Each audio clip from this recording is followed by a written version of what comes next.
Assalamualaikum warahmatullahi wabarakatuh semuanya. Sebelumnya yang saya hormati Bapak Budi Sucipto, Ibu Gita Kurnia, Ibu Yelita Anggiani, selaku dosen pengampu mata kuliah manajemen organisasi logistik, serta teman-teman semuanya. Pada minggu kedua ini, kami dari kelompok 1 akan mempresentasikan strategi manajemen mengenai faktor eksternal organisasi yang mencakup peluang, ancaman, persaingan industri, dan analisis kompetitor, serta faktor internal organisasi yang mencakup sumber daya, kemampuan, kompetensi inti, dan keunggulan kompetitif. Selamat pagi dan salam sejahtera bagi kita semuanya. Kami dari kelompok 1 akan menjelaskan mengenai the external environment and the international organization. Sebelum kami mempresentasikan hasil dari diskusi kami pada hari ini, izinkanlah kami terlebih dahulu untuk memperkenalkan anggota kelompok kami yang terdiri dari 7 orang. Yang pertama, ada Tarik Afifi, yang kedua ada Tania Adela, yang ketiga ada Helsi Azara, yang keempat ada Meris Putri, yang kelima ada Ezi Marnika, yang keenam ada Safia Andini, dan yang terakhir ada Intan Rodiarni. Saya Ezi Marnika Sarezega, NIM 064, akan menjelaskan mengenai faktor organisasi yang meliputi peluang, ancaman, persaingan industri, dan analisa kompetitor. Perlu kita ketahui bersama bahwa ancaman dan peluang harus kita identifikasi karena itu adalah hal yang penting dalam kita belajar lingkungan umum. Nah, apa itu peluang dan apa itu ancaman? Ancaman dapat kita definisikan sebagai kondisi lingkungan yang dapat menghambat upaya perusahaan dalam mencapai target atau daya saing. Nah, apa itu peluang? Peluang dapat kita definisikan di mana perusahaan akan terbantu dalam mencapai daya saing strategi apabila memanfaatkan peluang yang ada secara efektif sehingga menghasilkan pertumbuhan retail yang lebih cepat. Nah, sekarang kita masuk ke dalam 7 segmen eksternal lingkungan.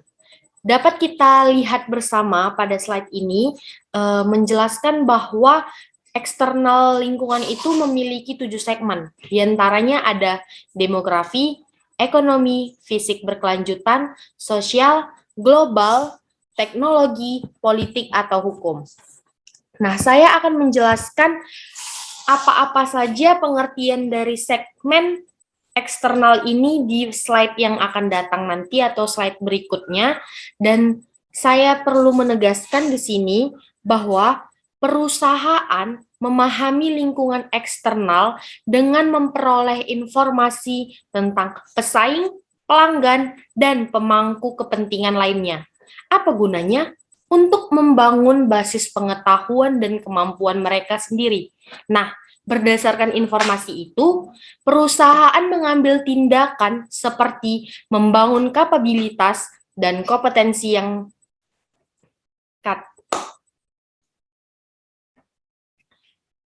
berdasarkan informasi-informasi tersebut, perusahaan mengambil tindakan seperti membangun kapabilitas dan kompetensi, dengan harapan dapat melindungi diri perusahaan dari dampak negatif dan mengejar peluang sebagai dasar untuk melayani kebutuhan pemangku kepentingan dengan lebih baik lagi. Nah, sekarang pada slide ini saya akan menjelaskan mengenai lingkungan umum, lingkungan industri, serta pesaing lingkungan. Apa itu lingkungan umum? Apa itu lingkungan industri? Dan bagaimana analisis pesaing itu? Saya akan menjelaskan satu persatu pengertian dari lingkungan umum, lingkungan industri, serta pesaing lingkungan.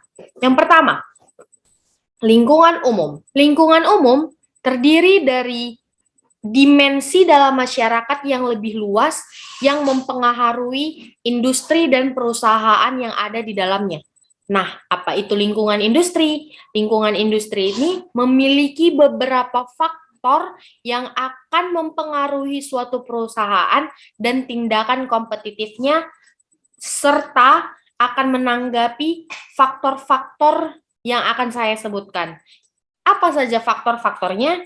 Ada ancaman pendatang baru, kekuatan pemasok, kekuatan pembeli, ancaman produk pengganti, dan intensitas persaingan di antara perusahaan yang bersaing. Nah, apa itu pesaing lingkungan? Bagaimana perusahaan mengumpulkan dan menafsirkan informasi tentang pesaing mereka, itulah yang disebut sebagai pesaing lingkungan. Memahami lingkungan pesaing perusahaan, melengkapi wawasan yang diberikan dengan mempelajari lingkungan umum dan lingkungan industri.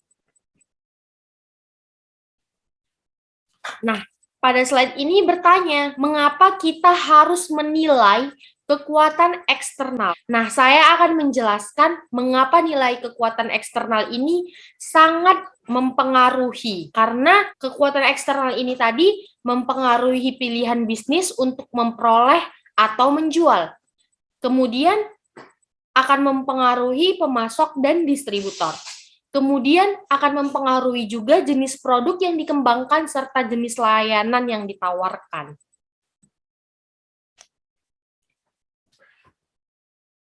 Nah, sekarang kita akan masuk ke dalam analisis lingkungan eksternal.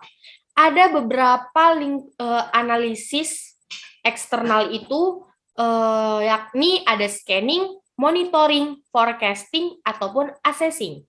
Saya akan menjelaskan pengertian-pengertian yang meliputi dari analisis eksternal ini. Yang pertama, ada scanning. Pemindaian atau scanning sangatlah penting bagi upaya perusahaan untuk memahami tren-tren yang ada di masa kini yang berada di dalam lingkungan umum untuk memprediksi implikasinya. Melalui pemindaian, perusahaan mengidentifikasi sinyal awal dari perubahan potensial yang ada di lingkungan umum dan mendeteksi perubahan yang sudah berlangsung. Yang kedua, ada monitoring. Apa sih itu monitoring? Monitoring yaitu menganalisis serta mengamati perubahan lingkungan untuk melihat apakah tren-tren yang penting itu muncul dari antara mereka yang terlihat melalui pemindaian. Penting untuk pemantauan yang berhasil, karena kemampuan perusahaan untuk mendeteksi makna dari peristiwa dan tren lingkungan itu. Yang ketiga ada forecasting. Saat kita melakukan forecasting itu akan menganalisis serta mengembangkan proyeksi yang layak tentang apa yang mungkin terjadi beberapa saat dan apa akibat dari peristiwa yang akan diramalkan nantinya. Analisis ini mungkin memperkirakan waktu yang diperlukan untuk teknologi baru untuk mencapai pasar. Lamanya waktu sebelum prosedur pelatihan perusahaan yang berbeda diperlukan untuk menangani perubahan yang akan diantisipasi dalam komposisi tenaga kerja atau berapa banyak waktu yang akan berlalu sebelum perubahan dalam kebijakan perpajakan pemerintahan mempengaruhi pola pembelian konsumen. Yang terakhir itu ada assessing atau menilai. Nah, apa tujuan dari assessing? Tujuannya itu yakni menemukan waktu dan signifikasi dampak perubahan lingkungan dan tren yang telah diidentifikasi. Nah, sekarang saya akan menjelaskan ketujuh segmen yang ada di dalam lingkungan umum ini. Yang sebelumnya tadi telah saya jelaskan juga bahwa saya akan mendeskripsikan tentang ketujuh segmen ini. Yang pertama, ada segmen demografi. Nah, demografi ini selalu berkaitan dengan ukuran populasi, struktur usia, distribusi geografis, campuran etnis, serta pendapatan distribusi. Secara global, karena efek potensial mereka di dalam seluruh negara serta perbatasan, karena banyak perusahaan yang bersaing di pasar global. Yang kedua ada lingkungan ekonomi, yang mengacu pada sifat dan arah ekonomi di mana perusahaan akan bersaing secara umum. Perusahaan berusaha bersaing dalam ekonomi yang relatif stabil, dengan potensi pertumbuhan yang lebih kuat. Yang ketiga ada segmen hukum atau politik, adalah arena di mana suatu organisasi dan kelompok itu akan mementingkan kepentingan mereka sendiri dalam mencari perhatian dan sumber daya, serta suara yang akan mengawasi mereka dalam tubuh hukum, serta peraturan akan membimbing interaksi antara bangsa, serta antar perusahaan dan berbagai lembaga mental yang ada di pemerintahan. Yang ketiga ada sosial budaya. Nah, sosial budaya ini berkaitan dengan sikap masyarakat dan nilai-nilai budaya. Karena sikap dan nilai itu merupakan landasan masyarakat. Mereka sering mendorong kondisi dan perubahan demografi, ekonomi, politik, hukum, dan teknologi.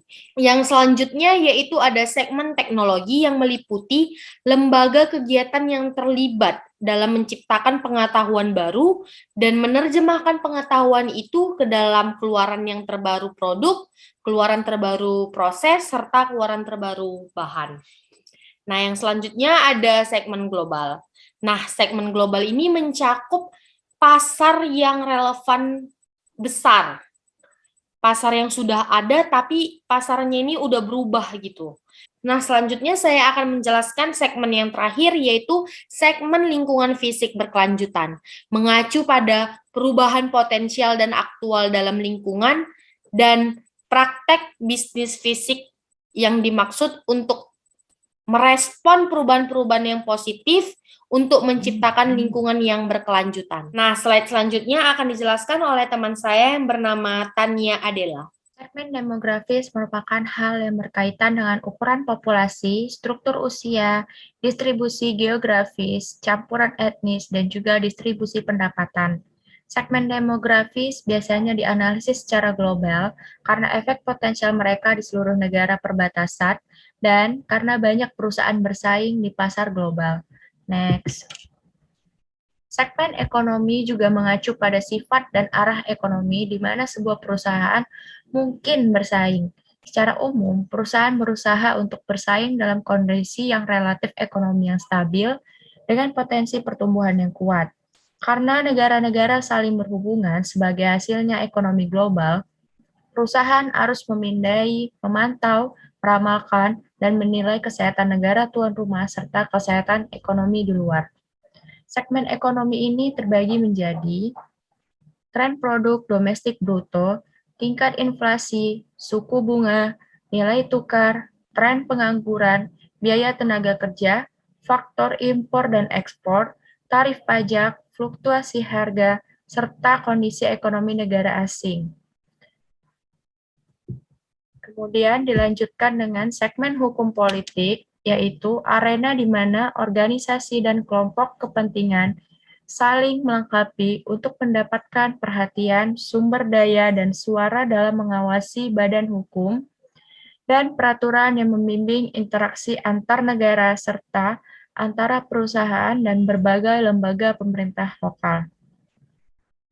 Segmen hukum politik ini juga terbagi menjadi peraturan atau deregulasi pemerintah, perubahan undang-undang perpajakan, protes pemerintah, undang-undang perlindungan lingkungan, undang-undang tentang pekerjaan yang setara, peraturan ekspor dan impor, kegiatan teroris, serta pemilu nasional. Kemudian dilanjutkan pada segmen sosial, budaya, dan lingkungan, berkaitan dengan sikap masyarakat dan nilai-nilai budaya. Karena sikap dan nilai merupakan landasan masyarakat, mereka sering mendorong kondisi dan perubahan demografi, ekonomi, politik dan hukum, dan juga teknologi. Segmen sosial budaya dan lingkungan ini terbagi menjadi kesadaran kesehatan, tingkat pendidikan, sikap terhadap barang dan jasa impor, sikap terhadap pekerjaan, waktu luang, karir dan pensiun, sikap terhadap kualitas produk dan layanan pelanggan, penekanan pada keselamatan, gaya hidup, agama dan kepercayaan, sikap terhadap produk hijau atau ekologis, sikap terhadap dan dukungan untuk energi terbarukan, tingkat pertumbuhan penduduk, dan juga tingkat imigrasi dan emigrasi. Kemudian dilanjutkan dengan segmen teknologi yang meliputi lembaga dan kegiatan yang terlibat dalam menciptakan pengetahuan baru, serta menerjemahkan pengetahuan itu ke dalam output baru, produk, proses, dan bahan. Segmen teknologi ini terbagi menjadi pengeluaran untuk penelitian dan pengembangan, insentif teknologi, infrastruktur komunikasi, akses ke teknologi terbaru. Kemudian dilanjutkan juga kepada segmen global yang mencakup pasar global yang relevan baru, pasar yang sudah ada yang berubah, peristiwa politik internasional yang penting, karakteristik kritis budaya, dan institusionalisasi pasar global. Misalnya, perusahaan yang bersaing dalam industri mobil seluler harus mempelajari segmen global. Fakta bahwa konsumen di banyak negara bersedia membeli mobil dan truk dari wilayah manapun di seluruh dunia ini. Next, terdapat segmen lingkungan fisik berkelanjutan mengacu pada perubahan potensial dan aktual dalam lingkungan pada praktek bisnis fisik yang dimaksudkan untuk positif merespon perubahan-perubahan dengan maksud untuk menciptakan lingkungan yang berkelanjutan, peduli dengan tren yang berorientasi untuk mempertahankan lingkungan fisik dunia. Selanjutnya akan dijelaskan oleh teman saya, Helsi. Terima kasih Tania, dan selanjutnya saya Helsi Azara akan menjelaskan tentang 2.4, yaitu Industry Environment Analysis. Seperti gambar yang kita lihat, di sini terdapat 5 ketentuan model persaingan untuk memperluas cakupan analisis persaingan perusahaan. Selanjutnya ada 2.5 yaitu Interpreting Industry Analysis dan 2.6 yaitu Strategis Group. Yang pertama akan kita bahas yaitu 2.5 Interpreting Industry Analysis. Nah, banyak sekali data spesifik industri tersedia bagi perusahaan untuk dianalisis dengan tujuan untuk lebih memahami realitas persaingan industri. Karena globalisasi, pasar internasional, dan persaingan harus dimasukkan dalam analisis perusahaan. Yang kedua ada strategis group atau kelompok strategis, yaitu perusahaan yang menggunakan strategis yang serupa. Nah, ini berguna untuk menganalisis persaingan agar perusahaan bisa mendiagnosis persaingan, menentukan posisi dan profitabilitas struktur persaingan pada industri. Dengan menganalisis menggunakan dimensi strategis seperti keputusan harga, kualitas produk, saluran distribusi, dan seterusnya, maka perusahaan mengetahui bagaimana cara bersaing di dalam kelompok strategis. Persaingan antar perusahaan di dalam kelompok strategis lebih besar daripada persaingan antar kelompok strategis dengan perusahaan di luar kelompok strategis. Kemudian, di sini ada 2.7 yaitu kompetitor analisis. Nah, dalam analisis pesaing, perusahaan berusaha memahami hal-hal seperti berikut. Yang pertama ada, apa sih yang mendorong pesaing ingin mengetahui tentang perusahaan seperti yang ditunjukkan oleh tujuan masa depannya. Yang kedua, apa sih yang dilakukan dan dapat dilakukan pesaing seperti yang diungkapkan oleh strateginya saat ini. Yang ketiga ada, apa sih yang diyakini pesaing tentang industri seperti yang ditunjukkan oleh asumsinya. Yang terakhir ada, apa sih kemampuan pesaing ini seperti yang ditunjukkan oleh kekuatan dan kelemahannya. Berikutnya ada efektif kompetitor analisis dan kompetitif intelligence. Yang pertama akan kita bahas yaitu efektif kompetitor analisis. Nah, analisis pesaing yang efektif itu merupakan dalam mengumpulkan data dan informasi yang dapat membantu perusahaan untuk memahami niat pesaing, memprediksi tindakan pesaing dan implikasi strategis yang dihasilkan dari mereka. Perusahaan mengumpulkan intelijen itu tidak hanya tentang pesaingnya, tetapi juga ada publik kebijakannya untuk di seluruh dunia, untuk memahami tentang postur strategis pesaing asing. Nah, perusahaan ini memperoleh wawasan yang diperlukan untuk membuat keputusan strategis yang efektif tentang bagaimana cara bersaing dengan pesaing. Nah, selanjutnya kita akan membahas tentang intelijen kompetitif. Apa sih itu intelijen kompetitif? Intelijen kompetitif itu adalah aktivitas yang tampaknya melibatkan pertukaran. Di dalam perusahaan itu juga harus memperhatikan perlengkapan produk dan strategis yang dapat menciptakan nilai tambah agar dapat menguntungkan kedua belah pihak. Nah, ini seperti Intel dan Microsoft. Nah, mereka itu mempunyai slogan yaitu Intel Inside, menunjukkan hubungan antara dua perusahaan yang tidak secara langsung membeli ataupun menjual kepada masing-masingnya. Tetapi produk mereka juga sangat saling melengkapi. Nah, kemudian di sini ada hasil analisis pesaing yang efektif membantu perusahaan memahami, menafsirkan, dan memprediksi tindakan pesaingnya. Seperti gambar berikut. Nah, kemudian di sini ada 2.8 yaitu ethical considerator. Nah, kita akan membahas yang sebelah kiri ini adalah legal dan etis. Yang sebelah kanan ini ada yang ilegal dan tidak etis. Kita pertama-tama akan membahas tentang yang ilegal dan etis terlebih dahulu. Nah, di sini terdapat ada dua. Yang pertama adalah memperoleh informasi yang tersedia untuk umum. Contohnya, ada catatan pengadilan, ada laporan keuangan perusahaan publik, ada laporan tahunan, dan ada pencarian bantuan pesaing. Nah, yang kedua ini ada menghindari pameran dan pameran dagangan untuk mendapatkan brosur pesaing, melihat pameran mereka dan mendengarkan diskusi tentang produk mereka.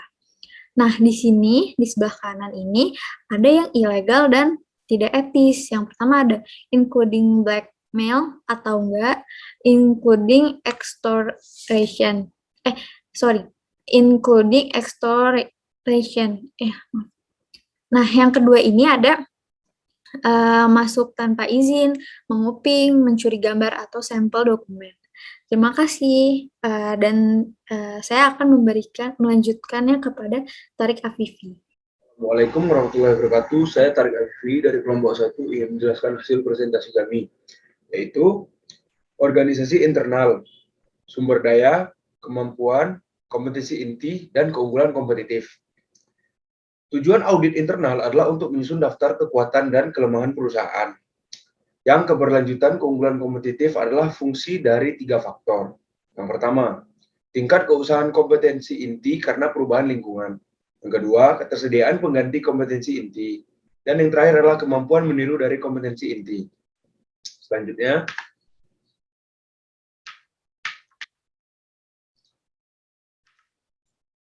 konteks analisis internal. Sumber daya yang secara tradisional penting bagi perusahaan, meskipun masih penting seperti biaya, tenaga kerja, akses ke sumber daya keuangan, dan bahan baku, dan pasar yang dilindungi atau diatur sekarang cenderung menjadi sumber keunggulan kompetitif. Mereka yang menganalisis organisasi internal perusahaan, mereka harus menggunakan pola pikir global untuk melakukannya. Apa itu pola pikir global? Pola pikir global adalah kemampuan untuk menganalisis, memahami, dan mengelola organisasi internal dengan cara yang tidak bergantung pada asumsi satu negara, budaya, atau konteks. Selanjutnya, komponen analisis internal. Menganalisis organisasi internal, perusahaan membutuhkan seluruh portofolio sumber daya dan kemampuan perusahaan, yang bagaimana memahami, manfaatkan kumpulan sumber daya, dan kemampuan unik perusahaan adalah hasil utama saat menganalisis organisasi internal. Selanjutnya, menciptakan nilai. Nilai diukur dengan karakteristik kinerja produk dan atributnya yang bersedia dibayar oleh pelanggan. Nilai dapat diukur dengan karakteristik kinerja produk dan atributnya yang bersedia dibayar oleh pelanggan. Nilai juga diciptakan oleh biaya rendah suatu produk, oleh fitur-fiturnya yang sangat terdiferensiasi atau dengan kombinasi biaya rendah dan diferensiasi tinggi dibandingkan dengan penawaran pesaing. Yang terakhir, pada suatu waktu, upaya perusahaan untuk menciptakan nilai sebagian besar berorientasi pada pemahaman karakteristik industri mereka. Selanjutnya, tantangan menganalisis organisasi internal, yaitu tantangan dan kesulitan membuat keputusan yang efektif tersirat oleh bukti awal yang menunjukkan bahwa setengah dari keputusan organisasi gagal. Ketidakpastian tersebut diciptakan oleh lingkungan yang meningkatkan kompleksitas dan jangkauan masalah untuk diperiksa ketika mempelajari lingkungan internal. Dan yang terakhir adalah kondisi seperti ketidakpastian, kompleksitas, dan konflik intraorganisasi mempengaruhi manajer saat mereka menganalisis organisasi internal dan membuat keputusan tentang sumber daya.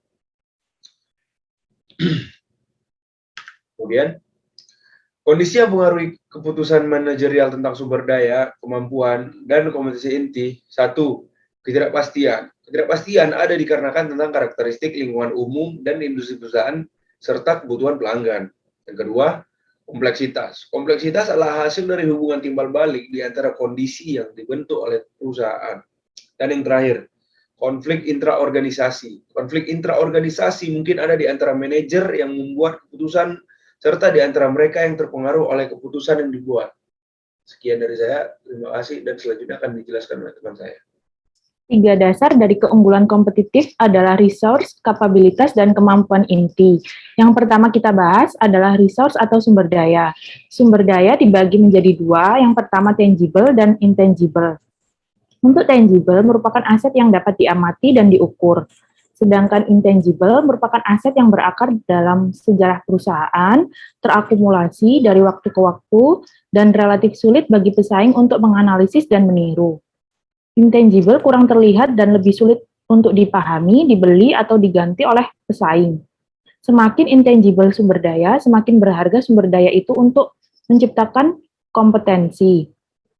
Intangible memerlukan pemeliharaan untuk mempertahankan kemampuan mereka agar membantu perusahaan terlibat dalam persaingan yang kompetitif. Slide selanjutnya merupakan tabel perbedaan antara tangible dan intangible. Pada tabel sebelah kiri merupakan sumber daya tangible, yaitu peralatan produksi, fasilitas manufaktur, pusat distribusi, dan struktur pelaporan formal. Sedangkan yang termasuk dalam intangible yaitu pengetahuan, kemampuan manajerial, kapasitas untuk inovasi, nama merek, reputasi perusahaan, dan lain-lain. Slide selanjutnya membahas tentang kapabilitas. Perusahaan menggabungkan sumber daya tangible dan intangible untuk menciptakan kapabilitas. Kapabilitas digunakan untuk menyelesaikan kewajiban perusahaan kepada pelanggan dengan tujuan untuk menciptakan value. Kapabilitas seringkali didasarkan pada pengembangan, penyampaian, dan pertukaran informasi melalui sumber daya manusia di perusahaan. Kapabilitas umumnya sering dikembangkan di bidang tertentu atau di bagian area fungsional seperti di area distribusi dan sistem manajemen informasi. Slide selanjutnya akan dijelaskan oleh Meris. Berikut adalah contoh kapabilitas di beberapa area fungsional beserta dengan contoh perusahaan yang memanfaatkan kapabilitasnya di bidang-bidang tertentu. Di bidang distribusi, kapabilitasnya penggunaan teknik manajemen logistik yang efektif diterapkan di perusahaan Walmart. Lalu di bidang sistem manajemen informasi dengan kapabilitas pengendalian persediaan yang efektif dan efisien melalui metode pengumpulan data dari pembelian yang juga diterapkan oleh perusahaan Walmart. Kemudian dalam bidang manajemen ada perusahaan seperti Zara, dalam bidang manufacturing ada perusahaan Komatsu, dan bidang research and development ada perusahaan Caterpillar dan lain-lain. Next slide. Kemudian core competencies. Kompetensi inti merupakan kemampuan yang berfungsi sebagai sumber keunggulan kompetitif bagi perusahaan atas pesaingnya. Hal ini dapat mencerminkan kepribadian perusahaan dan membedakan perusahaan secara kompetensi. Kompetensi inti muncul dari waktu ke waktu melalui proses organisasi untuk mengumpulkan dan mempelajari cara menggunakan sumber daya dan kemampuan yang berbeda. Sebagai contoh, perusahaan Apple yang sebelumnya hanya memproduksi smartphone, kemudian berinovasi dengan menambah produk lain seperti iWatch. Next slide. Selanjutnya ada 4 kriteria keunggulan kompetitif berkelanjutan. Agar kompetensi inti menjadi sumber keunggulan kompetitif yang potensial, sebuah perusahaan harus memiliki nilai dan sesuatu yang unik agar tidak dapat ditiru dan tidak dapat digantikan oleh pesaing. Keunggulan kompetensi yang berkelanjutan hanya ada ketika pesaing tidak dapat menduplikasi manfaat dari strategi perusahaan atau ketika mereka kekurangan sumber daya untuk mencoba menirunya. Next slide. Keempat kriteria tersebut antara lain valuable capabilities, rare capabilities, costly to emit capabilities, dan non-substitutable capabilities. Yang pertama yaitu valuable capabilities atau berharga, yaitu memungkinkan perusahaan untuk mengeksploitasi peluang atau menetralisir ancaman di lingkungan eksternalnya. Kemudian rare capabilities atau langka, kemampuan yang hanya dimiliki oleh sedikit orang. Costly to emit capabilities, yaitu mahal untuk ditiru. Perbedaan sejarah, ambisi, lingkungan sosial, dengan begitu perusahaan lain tidak dapat dengan mudah berkembang. Dan yang terakhir, tidak dapat tergantikan. Slide selanjutnya akan dijelaskan oleh rekan saya, Intan. Baik, terima kasih Mary. Selanjutnya adalah analisis rantai nilai. Rantai nilai adalah pola yang digunakan untuk menganalisis posisi biaya dan untuk mengidentifikasi berbagai cara yang dapat digunakan untuk memfasilitasi penerapan strategis yang dipilih. Ini memungkinkan perusahaan untuk memahami bagian-bagian dari operasinya yang menciptakan nilai dan yang tidak.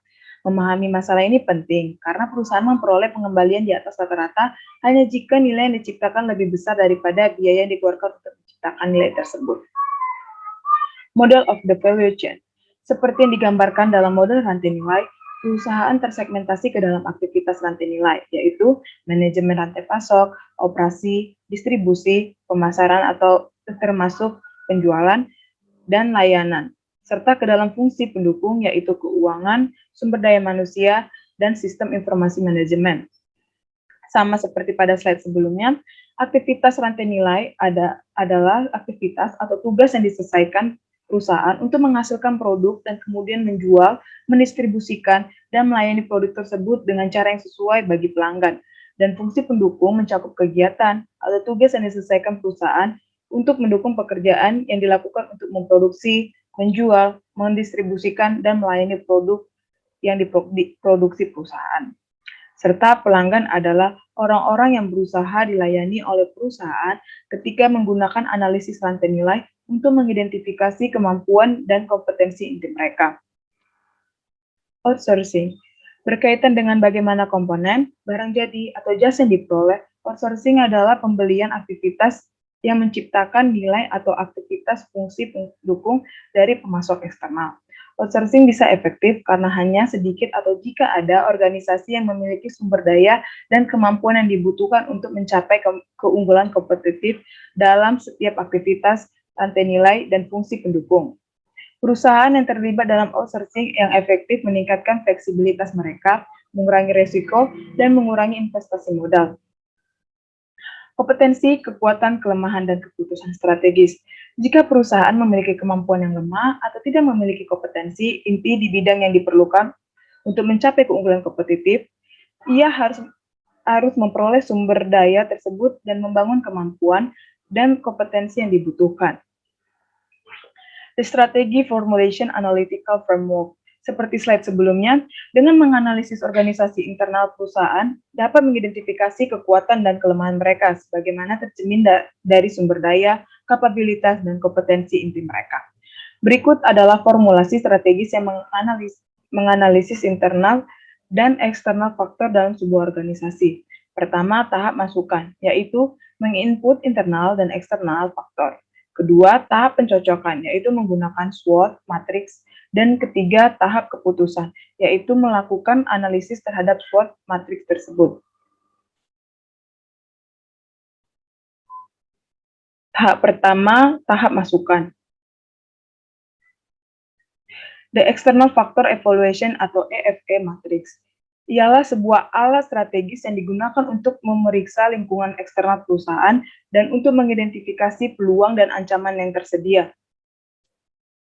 Adapun studi kasus yang kami ambil dari buku Strategis Manajemen Concept and Cases oleh Hirel adalah McDonald's. Pada McDonald's terdapat peluang dan ancaman, yang mana peluang ada dua, yaitu mengubah dan menambahkan bahan agar lebih sensitif terhadap masalah kesehatan manusia, dan meningkatkan penjualan melalui perangkat seluler atau teknologi. Dan ancaman ada dua, yaitu persaingan ketat dan mengubah selera konsumen atau sosial. Di mana masing-masing ancaman dan peluang diberi bobot dengan total nilai 1 dan diberi rating. yang mana nanti akan dihitung skor bobot yang didapatkan dari hasil perkalian bobot dengan rating dan dihitung total skor bobot tersebut. Selanjutnya akan dijelaskan oleh Safia. The Internal Factor Evaluation Matrix merupakan sebuah alat strategi yang digunakan untuk mengevaluasi lingkungan internal perusahaan dan untuk mengungkapkan kekuatan serta kelemahannya. Next slide. The Internal Factor Evaluation Matrix-nya berisikan strength atau kekuatan dan kelemahan dari study case McDonald. Didapatkan 3 kekuatan. Yang pertama yaitu McDonald memiliki cabang resto lebih dari 36.000 dan menjadi resto terbesar di dunia. Yang kedua, brand image McDonald yang kuat sebagai restoran cepat saji, dan yang terakhir peningkatan penjualan di Australia dibandingkan di lokasi yang lain. Sedangkan kelemahannya ada 4, yaitu menu yang disediakan semakin kompleks menyebabkan waktu servis meningkat sehingga waktu tunggu pelanggan meningkat sekitar 20%. Selanjutnya terjadi penurunan pendapatan sebanyak 15% di tahun 2014. Beberapa menu tidak sesuai dengan selera konsumen di beberapa lokasi, dan menu tertentu dikategorikan terlalu mahal oleh pelanggan. Masing-masing kekuatan dan kelemahan tersebut diberi bobot nilai dan rating untuk dihitung skor bobot yang dihasilkan dari perkalian bobot nilai dengan rating. Next slide. Memasuki tahapan kedua, yaitu pembahasan matriks SWOT. SWOT analysis adalah teknik yang digunakan untuk mengidentifikasi kekuatan dan kelemahan dari perusahaan, serta memahami peluang dan ancaman yang dihadapi oleh perusahaan.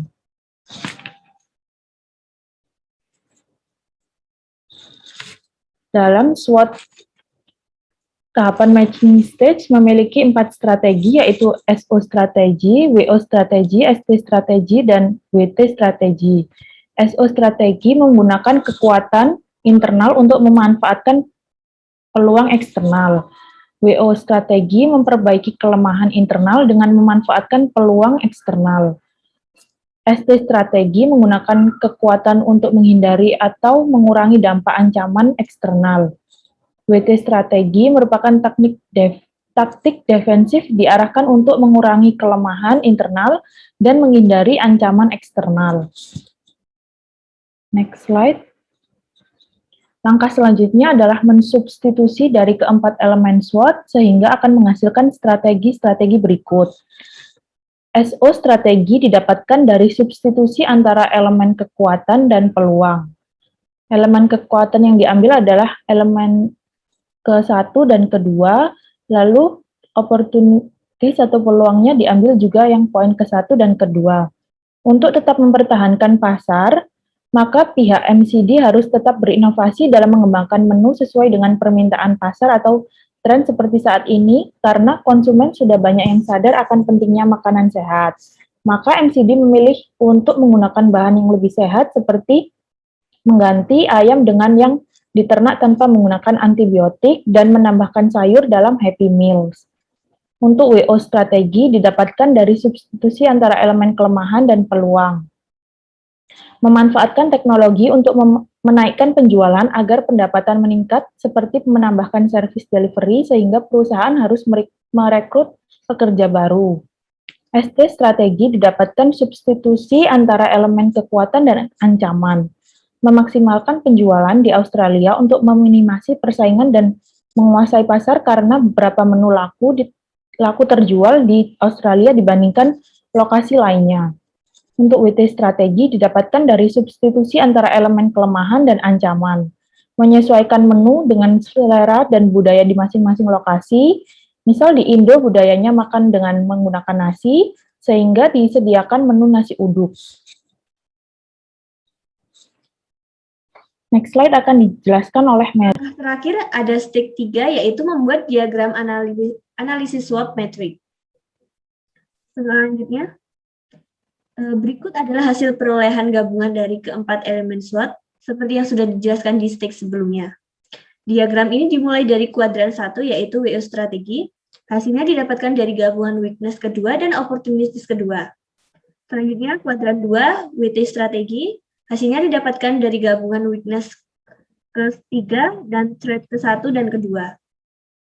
Kemudian ada di kuadran 3 yaitu SO strategi, hasilnya didapatkan dari gabungan strength ke-1 dan kedua dan opportunities ke-1 dan kedua. Dan yang terakhir ada di kuadran 4 yaitu ST strategi. Hasilnya didapatkan dari gabungan strength ketiga dan threat ke-1. Next slide. Berikut adalah tabel penilaian dari komponen SWOT. Ada strength yaitu kekuatan, weakness kelemahan, opportunities peluang, dan threat atau ancaman. Untuk perhitungan yang sudah dijelaskan oleh Safia sebelumnya, namun ada ditambahan pada kolom terakhir yaitu OT adalah perolehan skor opportunity 1,40 dikurangi skor threat 0,87 dengan hasil 0,53. Kemudian ada S-W yaitu perolehan skor strength 2,04 dikurangi skor weakness 1,05 dengan hasil 0,99. Langkah selanjutnya dilakukan perhitungan dengan menjumlahkan hasil akhir skor. Yang pertama yaitu strength and opportunity strategy.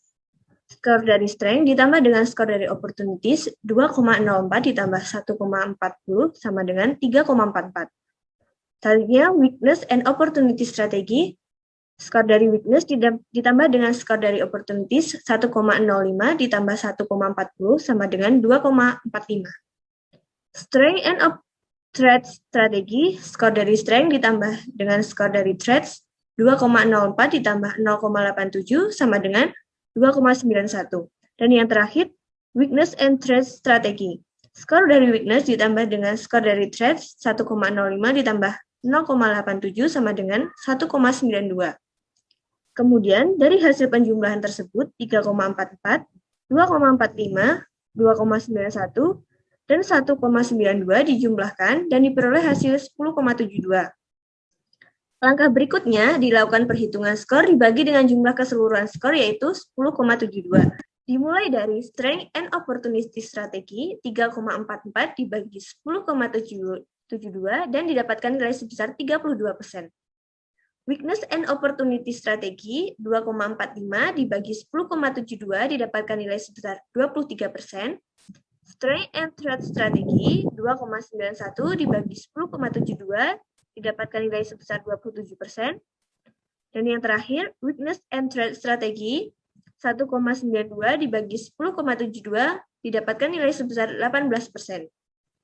Dari hasil perhitungan tersebut, dapat dilihat bahwa nilai tertinggi didapatkan oleh strength and opportunity strategi yaitu sebesar 32% dengan solusi menggunakan ayam yang diternak tanpa menggunakan antibiotik dan menambahkan sayuran pada Happy Meals. Next slide. Berikut adalah beberapa referensi yang kami gunakan.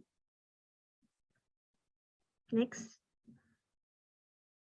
Baiklah, sekian video presentasi dari kelompok kami, semoga dapat memberikan manfaat bagi kita semua. Ada kurang lebihnya kami mohon maaf. Sampai jumpa di video selanjutnya. Wassalamualaikum warahmatullahi wabarakatuh.